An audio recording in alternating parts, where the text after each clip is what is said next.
Hi guys, my name is Chantal Kisimba. Welcome to episode 3 of our mental health conversations.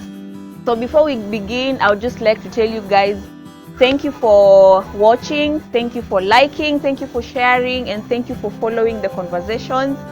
Make sure to watch them on YouTube. We'll share the link with you guys. And also remember to subscribe.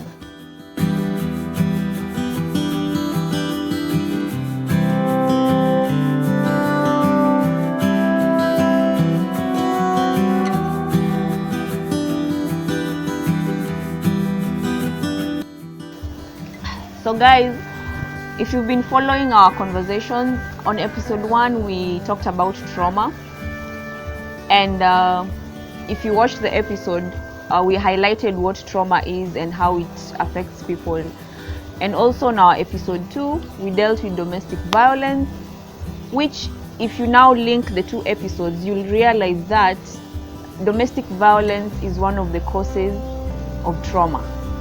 And at the end of the day, our mental health is affected. That is if you've been a victim of domestic violence. So on episode 2, we were very specific.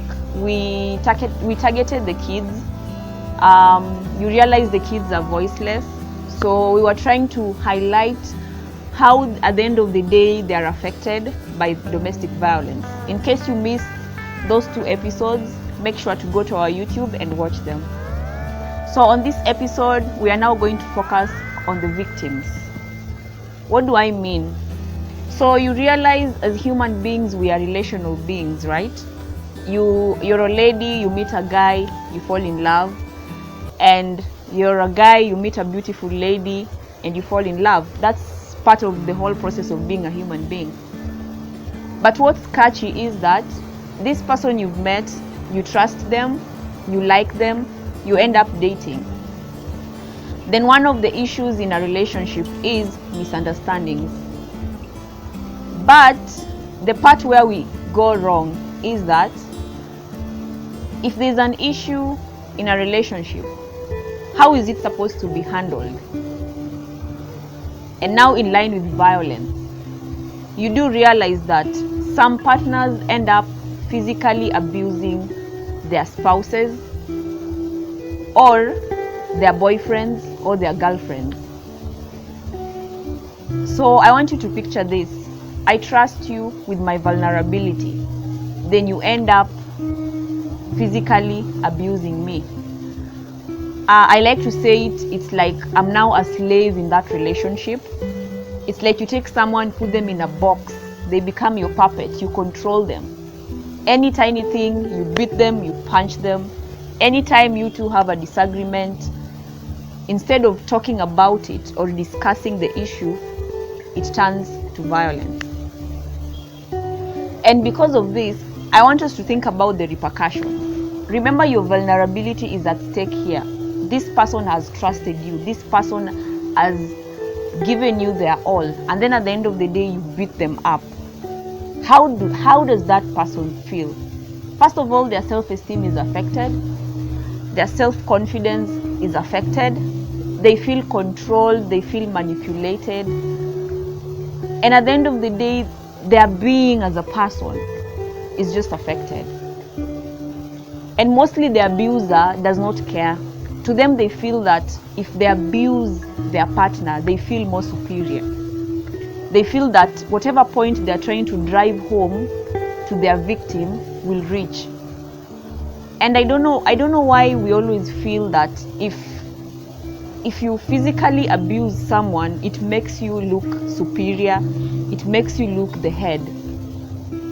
How does affecting someone emotionally, how does reducing someone's self-esteem, reducing someone's self-confidence, how does that help a person become better? At the end of the day, you are destroying someone's life.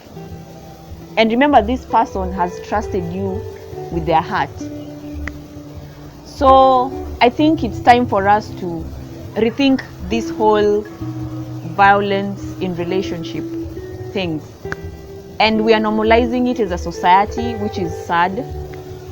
We are also training our kids that the only way to solve issues is by physically abusing the other person, because the kids are watching, you know.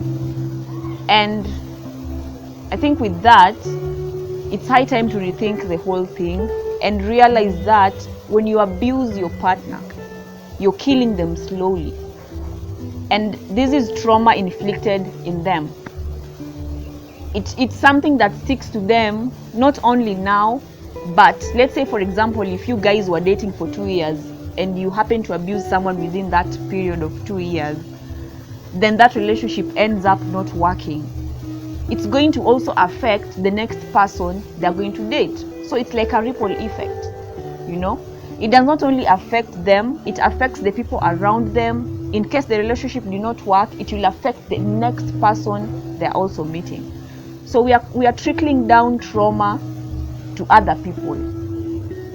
And if you realize, we are connected in one way or the other. So our choices, the choices that you make in that relationship, if you physically abuse that person, it will not only affect them but also other people around them. So maybe with that, I will leave us with a food for thought. Does it make you a winner when you physically abuse your partner? Does it make your partner a better person? And that's my take for episode 3.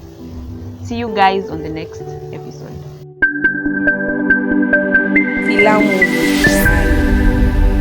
Real stories.